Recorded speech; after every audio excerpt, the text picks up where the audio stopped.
So hi, everybody. Tom here from the containment unit. As always, my partner, Matt, with us as well. We are joined by a very special guest today. You know her from her scene-stealing appearance in the new Ghostbusters Afterlife film. None other than Rolly Granny herself, Danielle Kennedy. Danielle, thank you for being with us today. Good. I took a break from Spinners to come talk to you boys. We're so happy to have you here. You know, Danielle, you have a big body of work, and of course, the reason we're here today is Ghostbusters. But I wanted to ask, how did you get into acting to begin with? Like, what was it inside you that drew you to being an actress? Well, I was an only child. I grew up in Chicago, and I always tell everybody I had imaginary friends, and that was probably my first audience, you know, because I played dress ups and did puppet shows. Always loving that kind of thing as a kid, and loving performance. I was a competitive figure skater as a young girl, so I had a lot of dance background. And yeah, I mean, that's actually how Roller Granny came about, because I had to audition well, they wanted you on roller skates. I couldn't find any roller skates, so I got a pair of ice skates and did it on that. But anyway, so yeah, as a kid, I was a performer. And when I got to high school, we did The King and I and Quality Street and all these great plays. And when I got to college, I majored in speech and drama, got married and had a big family, and did not do acting when I was raising the 8 children. I waited until they were all out the door in college and off on their own. And so then I got back into it in film and television and a lot of theater in the Los Angeles area. Very cool. I was living there then. Yeah. So you mentioned your audition, and you were kind enough to share that video with us. Yes. So we're gonna share it here, if that's all right. Oh, I'd love it. I'd love it if you would. Okay, so we're gonna throw it to that. So do you have anything you want to cue it up? Let's pretend we're on the Tonight Show. Sure. You want to set up this clip? Yes. Got a clip for you today. Before you see it, know that like Finn and many of the other actors in Ghostbusters Afterlife, we did not know what we were auditioning for. The project was called Rust City.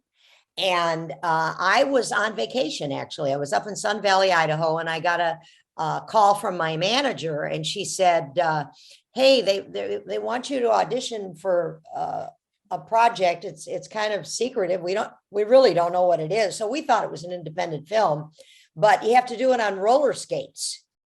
And so I had roller blades and I had ice skates because I was in Sun Valley, Idaho, where I used to actually skate all the time. And I couldn't find any roller skates. So I just said, oh, big deal. I'm just going to go over to the ice rink, which I did, put these ice skates on, and I'm going to hand the sides, you know, the script, to some kid standing on the side of the rink. And that's what we did. And we did it in one take. And I had no idea that it was for Ghostbusters, which is probably a good idea at the time, or I would have been a nervous wreck, because I was just like, hey, whatever, you know. So Absolutely. There you go. All right, so check out Danielle's audition. So where are you headed? We're staying actually at that old farmhouse off the highway with the silo. It was my friend. The dirt farmer had friends? Yeah, you knew my friend? No one knew your friend. Well, I'm sure he'll be missed. Nope. So I've watched it a couple times, Danielle, and it's essentially, I mean, there's some words that are slightly different. Yes. You know, the one thing that I call out is you say dirt farmer had friends versus had a family. And that changed on the spot. When we were shooting, Jason said, hey, the dirt farmer had a family.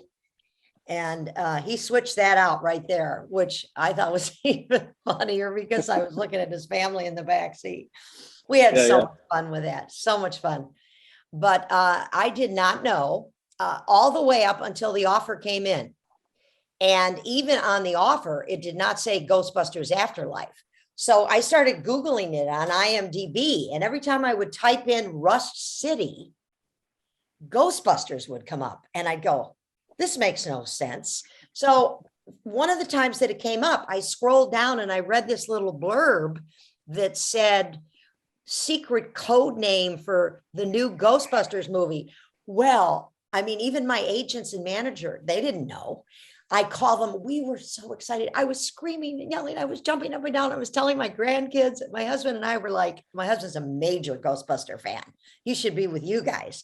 Of course. And we were just thrilled. Oh, it was so fun. So fun. So you talk about filming your scene and changing the dialogue a little bit. Did you at any point have any idea that you would be quoting or saying some of the most popular lines in the film? No. Like even a simple word like nope, just the way you delivered it. It's like, I still quote you. People don't know that I'm quoting you, but I'm quoting you because of the film. Oh, that's so funny. You know, that nope actually came out of kind of an improv from my audition. I just threw that in and Jason liked it, you know, but I had no idea. Everybody was, you know, going, nope, nope, nope. So on set on the day, did you know? So you said he changed it kind of on the fly. He said, Yeah. you know, it's gonna be family. So at what point did you know who you were talking about?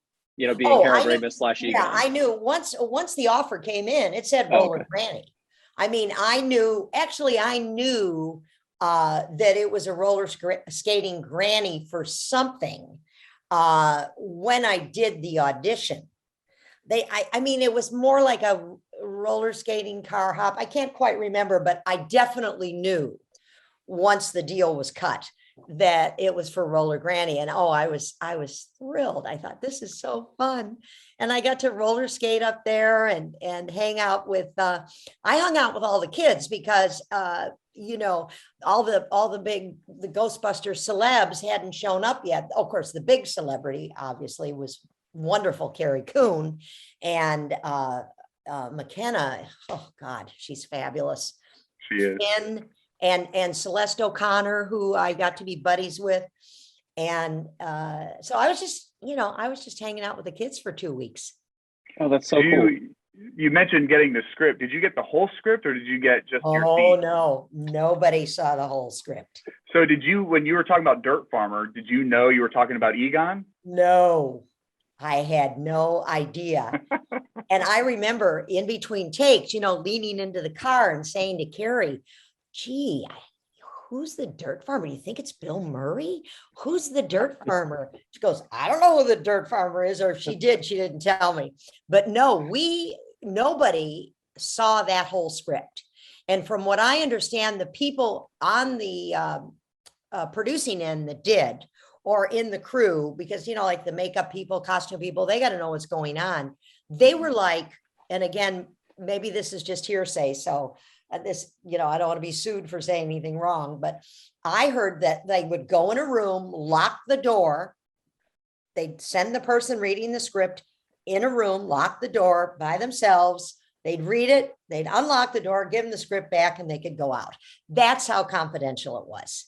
I read a story where Jason, at least in the earlier phases, he bought his own printer that he could set up in his hotel room because he didn't trust printing it anywhere else, because he didn't want anyone to get the script. He was holding it that secretive. So that's really funny. Good. So I'm not telling any tales out of school, but oh yeah, it was, I never saw the whole script ever.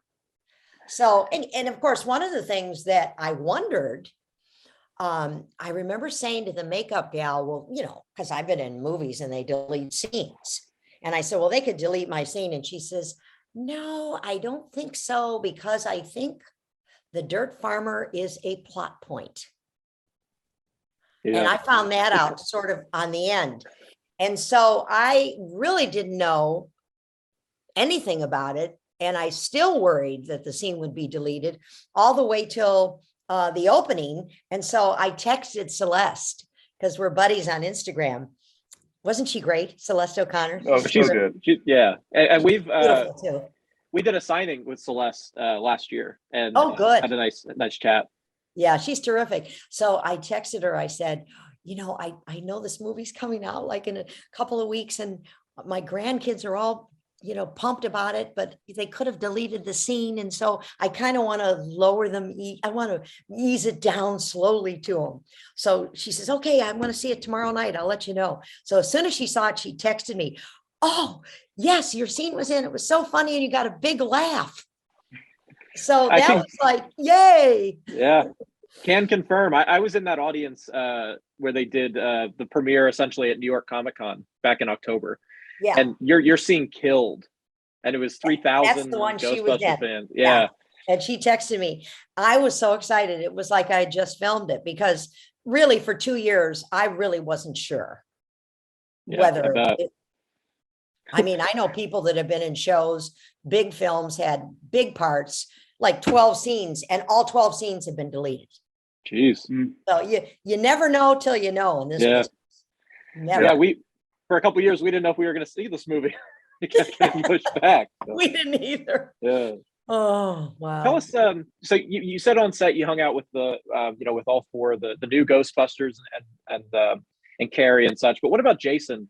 How is Jason as a director? Oh, he was terrific.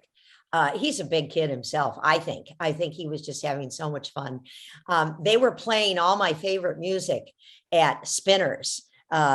Michael Jackson and Shaka Khan and Sylvester and Saturday Night Fever songs. And so when I got there and I heard that music, because we were all like dancing around and stuff, I was like, oh, I really like his choice in music, And so, every time, I think when we wrapped our scene, we kind of had a dance party.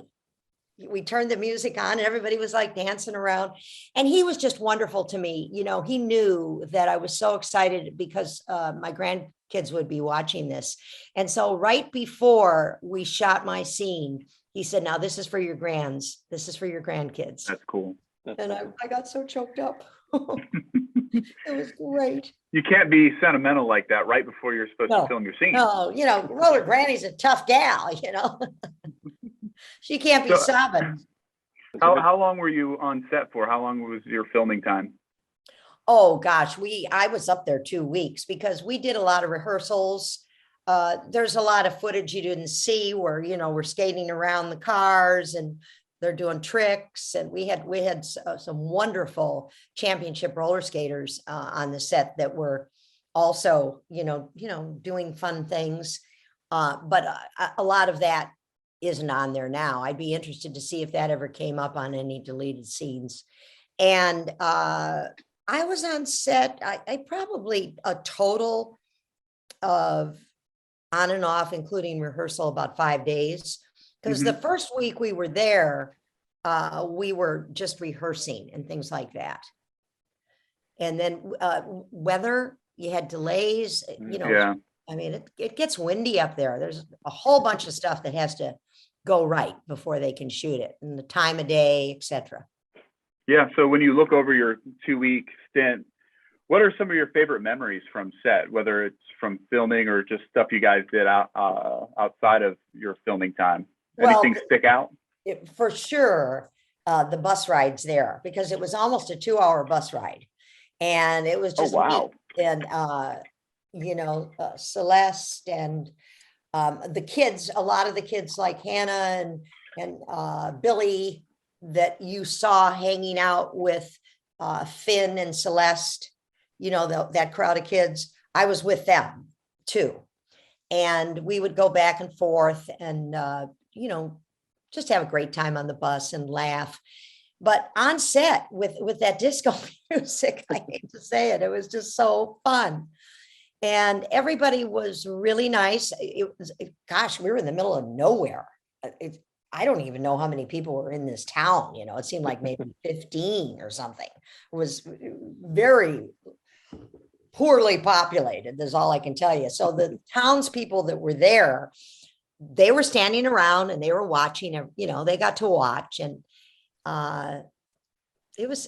everything about it was just a great memory. But being on set was the most fun. At the end, whenever you're shooting, they say, well, this is a wrap for whoever. So he said, this is a wrap for Roller Granny, Danielle Kennedy. And he put this in my hand. I didn't know what it was. He said, open your hand and close your eyes. So I opened my hand and I closed my eyes. And he said, now don't open your hand, don't open your fist till you get back to your hotel room. Well, I was so excited. So I didn't do it. We had a long bus ride because we were filming way the heck outside of Calgary. And I got back to my room and I went, oh my God, this is fantastic. And it says Rush City on it. That's so cool. Yeah. So that means I'm a legitimate cast Yeah. member. One of those leaked out and got on eBay. I don't know where it came from, and somebody we know bought it. Wow. Gosh, probably 2020. It was shortly after filming Wrapped. So, Oh, I wonder what they No. paid for it. I wish I knew. Wow. Pretty cool. Yeah, very cool. Yeah. I'm going to go out there in April to Calgary. Well, assuming COVID, allows me to, but that's my plan, is to go have this pilgrimage to Calgary in April. So hearing you talk about kind of area, 2-hour Yes. drive and stuff, it's like, I want to see all those things. So I guess I'm Yeah, going to be you'll in go for way some out. traveling. I can't even pronounce the town. It starts with a B. I'm sure you'll find it like Briscus, or I don't know, but that's Awesome. where they did, oh, I forgot. Standing next to the Ecto car. Oh yeah. That was cool. Kinda Iconography leaning right on it there. a bit there, just roller granny leaning on the Ecto car. It was kind of cool. That's awesome. Yeah. Well, let me ask you this. Ghostbusters, we love it. We've loved it our entire lives. And you said that you and your husband fans of the Oh, films. absolutely. Yeah. Before you and I met each other, I know that you interacted with some other Ghostbusters fans, and you worked with our pal Mitch. So Yeah. you're new to the Ghostbusters family. But so Yeah. what is your I guess your what's the word I'm looking for?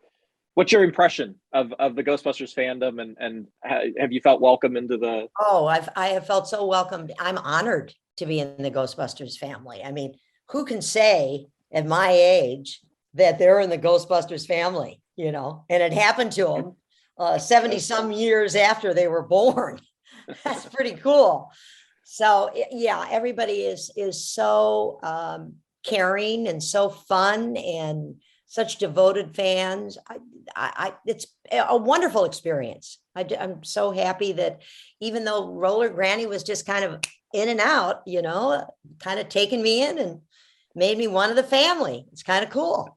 Yeah, and like you said, it's a one scene, and it's not the longest scene in the film, but it's very memorable. And there's a lot of those in the original films as well. You have these actors and actresses who steal the show, and you're stealing the show from comedians like Murray and Aykroyd, and these new wonderful actors. And I'm not blowing smoke when I tell you this. In that room when I saw it at Comic-Con, you got one of the biggest laughs in a very funny film. Wow, So, that's awesome. Thank you so much. Props Because to you. They're just my idols. I love Bill Murray, Aykroyd. I grew up in Chicago, and one of the things we did when I was in college is we took a visit to Second City, and Gilda and Bill and all of those people were just getting started. And here I'm this college kid sitting there watching them do improv. I mean, Wow. wow. Can you imagine? I mean, That's like a time little did machine I moment. know, 70 some years later, I'd be in a film that is even directly, remotely related to Bill Murray and Danny. Oh my gosh. Well, Ernie Hudson, all of them, and Harold. Oh, and Sigourney Weaver, Annie Potts. I'm a fan of all of them. And I'll tell you, I'm a huge fan of Carrie Coon. And she couldn't have been nicer to me. She was so nice. In between takes, we'd laugh, and we shared some, similar friendships that we have from our Chicago theater people. And it was a terrific experience. She surprised me with how funny she is, and how well her delivery in some of these scenes were. Just that dry, sarcastic humor, kind of dark humor. She did it so well. I didn't know a whole lot of her work before then, but everything I've seen her in, it's been more dramatic. Yes. And then she came in and she played the role of Callie, and she was great. Oh, she was terrific. And I did not realize until I got to set that she was married to Tracy Letts. And I had just done in 2015 August Osage County, which is one of the plays, one of his Pulitzer Prize winning plays that he wrote. Wow. And I played Violet, the matriarch, who is a piece of work. I did it in a big theater in Idaho and another theater in Maine. And so I think it came up in a conversation with Jason or something. And he said to me, well, you know who Carrie's husband is, don't you? And I said, no. And he said, Tracy Letts. So when she and I were, you know, she was in the car and I'm leaning in between, we're talking about Tracy and the plays he's written. And she mentioned another play that she thought I would just be great in if I ever had a chance to pick it up and read it. And I told her I had played Violet. So that was, I forgot, that's another memorable moment, Matt. You asked about a memorable moment. Sitting there, whatever, with Carrie Coon, almost Tracy Letts, who was just probably a mile away watching their baby at the time, and knowing he was coming on too, and he was going to do a scene. Yeah. That was a thrill. These people are all my theater idols. Yeah. That's He was another one similar to you, who he's in there for just a split moment, but his line and the way he says bizarre, that he's bought some bizarre, it just makes me laugh. It was so I know. good. I know. And I love when he said dirt farmer, and then Carrie said, well, gee, is that all you guys mention around here is the dirt farmer? Because I was the first one, then he was the second one to say it. So yeah, it had a great history shooting that film. I mean, the more I remember, there were so many great moments, so many. Yeah. That's awesome, Danielle. And you are a very memorable part of that film, and we're super stoked to be working with you. And the fans we know are excited to add your signature to their posters and their photos and trading cards and all kinds of stuff. I can't wait. It'll be fun. So practice signing your name, practice signing nope. You're going to get a lot of those. I'll do my wrist exercises for the rest of the day. We should take bets. Are you going to get more nopes or more dirt farmer lines? I wonder. It'll be interesting to see. So they like the nope. They do. like the nope. But the dirt farmer, hey, that's a heavy guy. It is. It sure is. Yeah. All right, guys. Well, Danielle, we don't want to take up too much of your time. We know you're very busy and you got stuff going on, but thank you so much for spending time with us today. If you're listening to this, if you're watching this, orders are live and you do not want to miss out. Granny taking Ghostbusters fandom by storm is available, and she's going to sign your items. So thank you, Danielle. Thank you Matt. both. Such a joy. Thank you so much. And we will talk to you soon. You betcha. Thanks. All right. Thanks. Take care. Bye-bye.